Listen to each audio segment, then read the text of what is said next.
Welcome to the Dark History Podcast. I'm your host, Ben Carter. In the heart of London, just a stone's throw away from the hustle and bustle of the city, lies a building that carries with it an eerie past, a monument to a time when life and death danced a grim waltz amid the foggy streets of Victorian England. This was the morgue that fed the living. The year was 1854, and the spectre of the cholera epidemic hung heavily over the city. The air was thick with fear and uncertainty, and it was in this atmosphere that the morgue at St. Giles in the Fields began its unusual operation.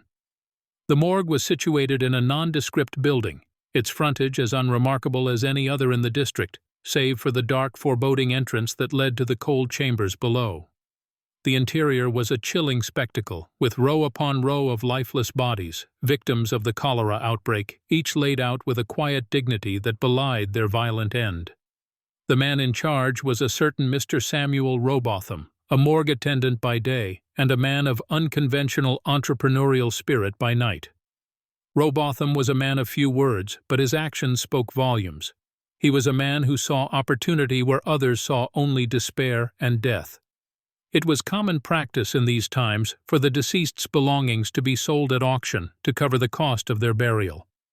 Watches, jewelry, and fine clothes often found their way into the hands of eager bidders. But Robotham had a different idea. He saw the morgue not as a place of death, but as a source of life, a way to feed the living. Robotham started selling something entirely different: the bodies themselves. In an age when medical science was rapidly advancing, the demand for cadavers for anatomical study and dissection was high, but the supply was limited. The Anatomy Act of 1832 had regulated the trade of bodies, but it did not stop desperate medical students and unscrupulous doctors from seeking alternative sources. And Robotham, with his ready supply of cadavers, was more than willing to meet this demand. While this practice may seem ghoulish to us today, for Robotham and the people who frequented the morgue, it was simply a matter of survival. For Robotham, it was a way to earn a living in a time when jobs were scarce and poverty was rife. For the medical students and doctors, it was a way to further their knowledge and, in their minds, save lives. And so it was that this morgue, a place of death, became a beacon of life, a place that fed the living in more ways than one. Over time, the morgue at St. Giles in the Fields became more than just a place for the dead. It became a symbol of the city's resilience, a testament to the human spirit's ability to adapt and survive in the face of adversity. Robotham's unique venture was not without its challenges. He needed to navigate the fine line between legality and illegality, morality and immorality. He had to appease the local authorities, who were often suspicious of the morgue's activities. He also needed to maintain the trust and respect of the community, many of whom viewed the morgue with a mixture of fear, fascination, and revulsion. Yet Robotham managed to do all this and more. He was a shrewd businessman who knew how to negotiate and bargain. He often played the role of a middleman, connecting the doctors and medical students with the bodies they needed, while ensuring that he profited from each transaction. He was also a master of discretion, knowing that the success of his business depended on maintaining a low profile. He operated under the cover of darkness, arranging for the bodies to be delivered to the medical schools late at night to avoid attracting unwanted attention. But perhaps the most important factor in Robotham's success was his ability to dehumanize the bodies he traded. To him, they were not individuals who had once lived, loved, and suffered. They were commodities to be bought and sold. This detachment allowed him to operate his business with a cold efficiency, without being burdened by the moral implications of his actions. Meanwhile, the morgue at St. Giles in the Fields continued to evolve. It became a hub of activity, a bustling marketplace where the living and the dead coexisted in a strange symbiosis.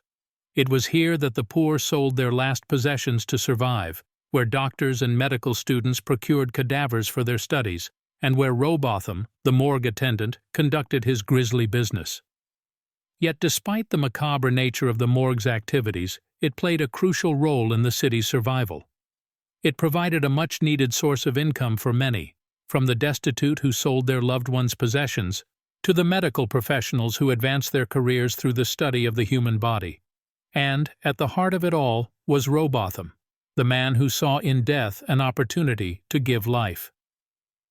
The morgue at St. Giles-in-the-Fields was a grim testament to the harsh realities of the time, but it was also a testament to the human capacity for resilience, for survival against all odds. It was indeed a morgue that fed the living.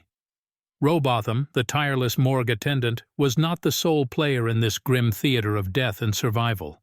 There were others, too, whose roles were equally crucial in this bizarre ecosystem that the morgue had become. One such figure was Dr. Benjamin White, a young medical student who frequented the morgue. He was a bright, ambitious man, eager to make a name for himself in the world of medicine. To him, the morgue was not just a source of cadavers for research, but also a place where he could hone his surgical skills, away from the prying eyes of the public. Another key figure was Mrs. Margaret Shaw, a widow who lived in the slums near the morgue. Her husband's sudden death had left her penniless, with 3 children to feed. Selling her husband's belongings to Rowbotham became a desperate means of survival. She was one of the many impoverished individuals who relied on the morgue to make ends meet. The power dynamics within this ecosystem were complex and often exploitative. Rowbotham held significant sway, controlling the supply of bodies and personal belongings. Medical students like Dr. White, despite their social status, relied heavily on Rowbotham's services. They were often at his mercy when it came to the availability and quality of cadavers. On the other hand, the destitute, like Mrs. Shaw, were even more vulnerable. They were forced into selling their loved ones' possessions, often for a pittance. Yet their desperate circumstances left them with no other choice but to depend on the morgue for their survival. The morgue was a microcosm of the broader society, reflecting the stark disparities between the rich and the poor, the powerful and the powerless. The medical community, represented by figures like Dr. White, stood at the top of the hierarchy, benefiting from the trade in bodies, while the poor, like Mrs. Shaw, bore the brunt of the suffering, and at the center of it all was Rowbotham, the morgue attendant, the broker of death, navigating between these worlds, profiting from the desperation of the poor and the ambition of the medical students. His role in this ecosystem was undeniably crucial, yet morally ambiguous, a symbol of the harsh realities of the time. Dr. Benjamin White's reliance on the morgue was not just for the supply of cadavers, it was a secretive sanctuary where he could push the boundaries of medical knowledge. Here, under the dim gaslights, he performed dissections and surgical procedures, often with a select group of other medical students. The morgue was their classroom, their laboratory, their theater. The cold, lifeless bodies on the slabs were their subjects, their silent patients. On one such evening, while working on a cadaver, Dr. White made a breakthrough. He discovered a surgical technique that would ultimately revolutionize the treatment of a particular type of internal injury. It was a discovery that could not have been made in the sterile, controlled environment of a hospital. It required the freedom and the rawness of the morgue, and of course the steady supply of cadavers. This breakthrough would eventually propel Dr. White to the forefront of the medical profession. Meanwhile, Mrs. Margaret Shaw, despite her circumstances, found a strange comfort in her dealings with Rowbotham. The morgue, a place associated with death and despair, ironically became a lifeline for her and her children. She made frequent trips to the morgue, selling the last of her husband's belongings, and later, when those ran out, she began to trade in items she found or scavenged. She delved deeper into this macabre economy, occasionally cleaning the morgue in exchange for a few coins, or helping Rowbotham with his records. The morgue, once a place of dread, slowly became a familiar territory, a place where she could negotiate her poverty, a place that offered her a way to survive. Rowbotham, the pivotal figure in this peculiar ecosystem, watched these narratives unfold with detached interest. He continued his dealings with an assortment of characters, the desperate and the ambitious, the grieving and the curious. He brokered deals, bartered goods, and managed the flow of bodies. He was the puppeteer, pulling the strings, ever mindful of his own gains. However, as Rowbotham continued to exploit the desperation of the poor and the ambition of the medical students, he remained oblivious to the forces of change that were slowly creeping into society. Forces that would soon challenge the very existence of this grim marketplace. As the months passed, Rowbotham's influence expanded. His morgue became a hub, an unorthodox nexus that connected the disparate worlds of poverty, science, and death. The desperation of the poor, the growing audacity of the medical students, and the insatiable curiosity of society at large all served to fuel this grim economy. Robotham relished the power. He reveled in the control that he wielded over the lives of people like Mrs. Shaw and over the ambitions of men like Dr. White. He found satisfaction in the interplay of life and death, in the manipulation of supply and demand. He took delight in the macabre bartering that occurred within the cold stone walls of his establishment. Yet, amidst this thriving business, untold atrocities were committed. Bodies were brought into the morgue under suspicious circumstances, only to be sold off to the highest bidder. The line between the living and the dead became blurred. The sanctity of life was replaced by the callous commerce of death. The morgue became a marketplace for human flesh, where bodies were treated as commodities, bought and sold with chilling efficiency.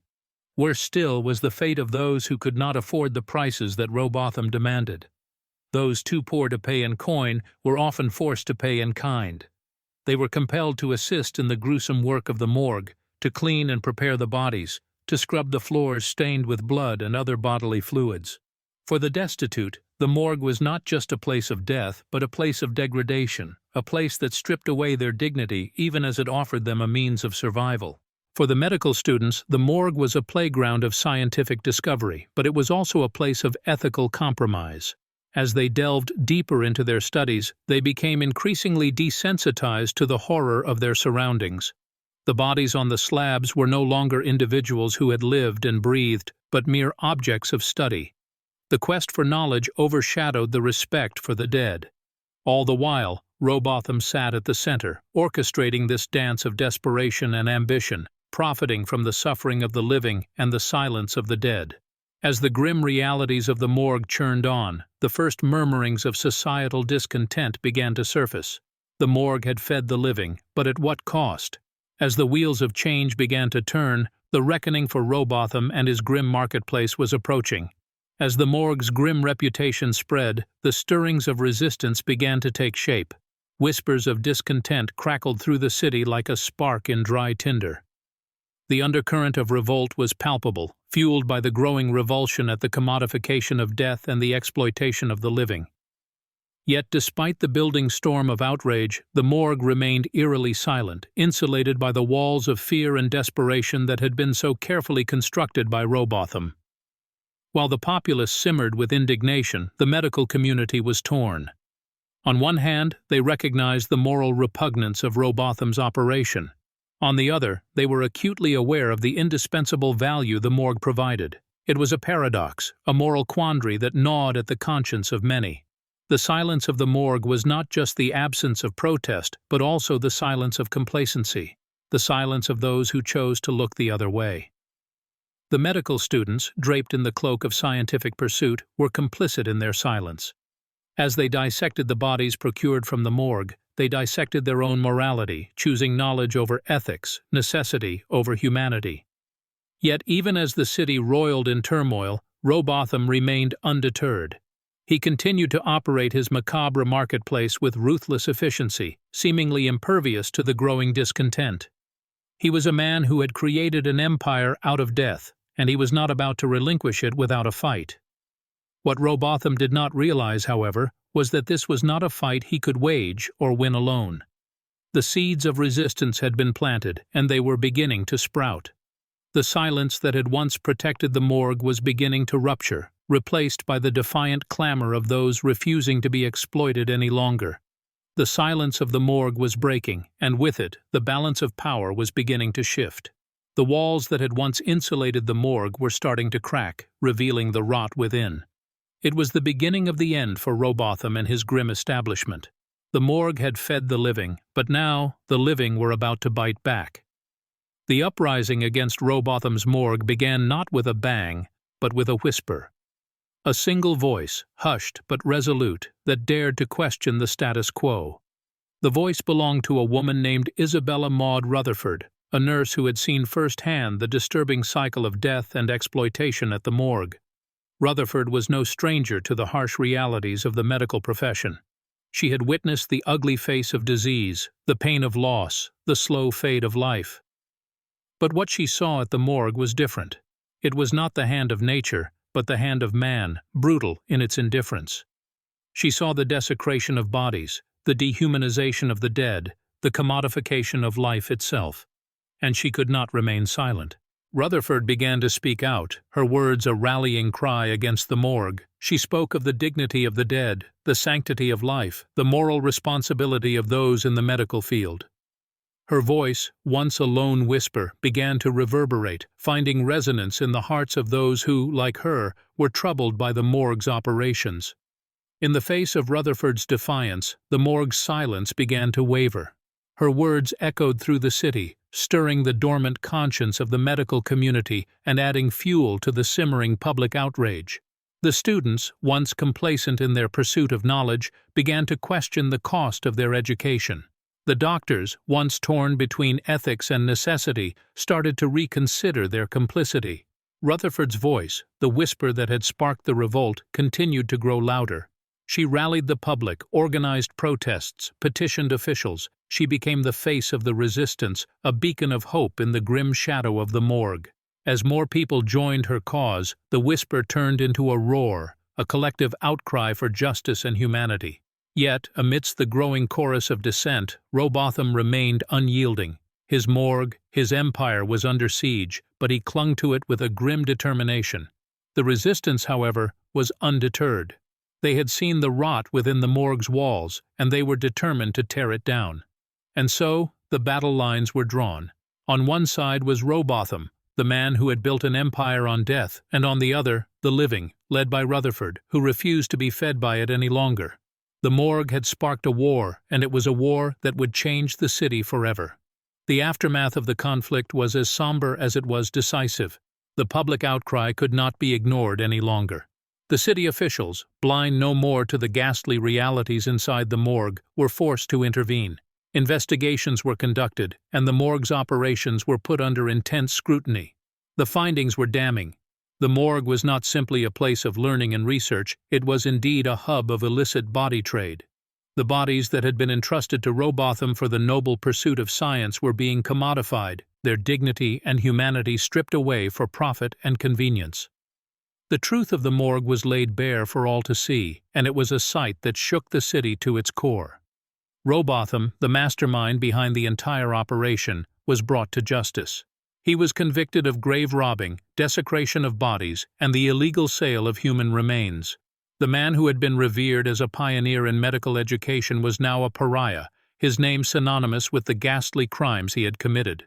The morgue that had once been his empire was shut down, its walls echoing with the silent, untold stories of the bodies that once lay within. Rutherford, the woman who had spearheaded the resistance, was hailed as a hero. Her voice, once a lone whisper in the darkness, had brought about a change that resonated far beyond the city. She had awakened a collective consciousness about the dignity of the dead, a consciousness that would continue to shape the ethical landscape of medical practice for years to come. The morgue, once a symbol of grotesque inhumanity, was purged of its tainted past. The building was repurposed and turned into a center for medical ethics, a testament to the city's commitment to ensure that such horrors would never occur again. The fight was over, but its impact was far from forgotten. The morgue had fed the living, but in the end, it was the living who had brought the morgue to its knees. The city had been scarred, but it had also been healed, its wounds tended to by the relentless pursuit of justice and humanity. The morgue that had fed on death had been replaced by a new ethos, one that cherished life and respected its passing. Rowbotham's reign had ended. Rutherford's revolution had triumphed. The morgue had ceased to be a house of horror, and the city had reclaimed its conscience. Yet, the echoes of the past lingered, a grim reminder of the cost of complacency, of the thin line between ethics and expediency, and of the power of a single voice in the face of systemic corruption. The ripples of this harrowing chapter reverberated far beyond the city limits. The scandal sparked a nationwide conversation about the treatment of the dead and the ethical implications of medical research. In the aftermath, numerous laws and regulations were implemented, not only to regulate the procurement of bodies for anatomical research, but also to protect the dignity of the deceased. One such legislation was the Anatomy Act of 1832, which provided a legal supply of corpses. This act sought to prevent the exploitative practices Rowbotham had employed, stipulating that only unclaimed bodies and those donated by relatives could be used for medical research. This marked an essential shift from a system that preyed on the vulnerable and the disenfranchised to one that acknowledged the sanctity of the dead and the rights of their loved ones. Yet the impact was not only legislative. The scandal had a profound effect on the public perception of medical practitioners and the value of human life. It challenged the society to reassess the balance between the pursuit of knowledge and the preservation of human dignity. This shift in mindset was instrumental in the evolution of medical ethics as we know them today. Furthermore, this chilling episode led to a renaissance in funeral practices. Driven by a newfound reverence for the dead and a suspicion of hospitals and morgues, people began to invest more in funereal rituals, considering them a crucial part of the grieving process. This resulted in the birth of the modern funeral industry, an unforeseen consequence of the morgue's grim legacy. In the end, the morgue that fed the living left an indelible mark on society. Its legacy was a stark reminder of the depths humanity could sink to in the name of progress. But it also illuminated the strength of human spirit, the power of collective action, and the resilience of a society willing to confront its own darkness. The morgue's tale was a testament to society's capacity for transformation. From the ashes of a horrific past, a new ethical framework was born, one that valued life and respected death. The morgue that fed the living had indeed reshaped the living. Its legacy was one of change, reform, and an enduring commitment to uphold the dignity of the dead and the integrity of the living. And so, the echoes of the past continued to resonate, a potent reminder of a history that must never be repeated. However, while the morgue's legacy was undeniably transformative, it left behind a trail of questions that remain unanswered. How many people knew of Rowbotham's practices and turned a blind eye? How many other establishments operated under similar principles, their stories remaining untold, their victims unacknowledged? How many lives were saved through the use of these ill-gotten specimens, and at what cost? These questions remain, echoing through the corridors of history, a haunting reminder of the ambiguity that often shadows the pursuit of progress. In reflecting on the narrative of the morgue that fed the living, one cannot help but grapple with the complexity of ethical dilemmas that arise at the intersection of science, morality, and the human condition. It is a narrative that forces us to confront the uncomfortable truth that progress often comes at a price, and that price is sometimes paid by the most vulnerable among us. This story is a stark reminder that while medicine's prime objective is the preservation of life, it should never come at the expense of human dignity.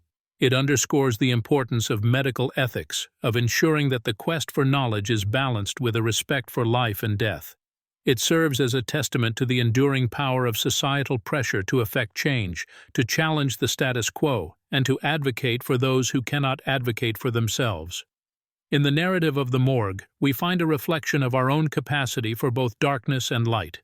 It is a mirror that reveals our potential for cruelty in the name of progress, but also our ability to evolve, to learn from our past, and to strive for a more ethical, more humane future.